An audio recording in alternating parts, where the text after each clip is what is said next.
In the year 2147, humanity had mostly stopped looking up. The great radio telescopes stood silent on old mountaintops, their dishes cracked and full of snow. The last serious SETI budget had been quietly defunded 31 years earlier during the Pacific Water Wars. Everyone agreed the universe was probably empty, or at least empty of anything that wanted to talk to us. Except for the lighthouse. It wasn't really a lighthouse.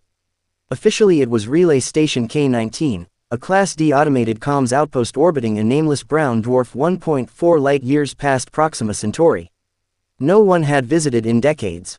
The station's only job was to listen for one very specific, very old signal pattern that nobody seriously expected anymore. Every 4,307 days it woke up, recorded 4 minutes and 12 seconds of static, sighed electronically, and went back to sleep, until day 4,307 times 47. The station didn't just wake up, it screamed.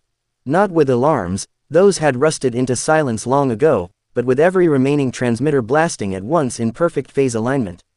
A narrow, needle-thin beam of coherent light and radio carrying 1.7 petawatts stabbed straight toward the Sol system like someone had finally answered a phone that had been ringing since the Bronze Age. Inside that beam was music, not human music. Not even music that used 12 tones or 5 or any number we would recognize. It was the sound of gravity breathing. Slow, patient oscillations that rose and fell across 17 simultaneous frequency bands, folding over themselves like a whale dreaming in ultraviolet. Embedded in those waves, almost as an afterthought, were coordinates. Very precise coordinates. They pointed to a patch of empty space exactly 0.00040 from Earth's current position on the day the message would arrive. The math checked out 3 times before anyone on Earth dared believe it. 7 months later the diplomatic vessel Com Resolve, formerly an asteroid mining tug, drifted to a stop at those coordinates. No welcoming committee. No city-sized mothership. No lights, no engines, no hulls reflecting starlight. Just silence. And then the shadow arrived. It didn't come from any direction. It simply became present, folding space around itself the way ink blooms in water. One moment the stars were there. The next moment most of them weren't.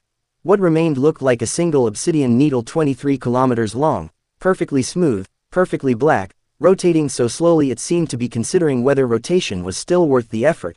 A single aperture opened, not a door, not exactly. More like a pupil dilating after a very long sleep.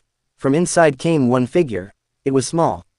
Smaller than a child, bipedal, but only barely.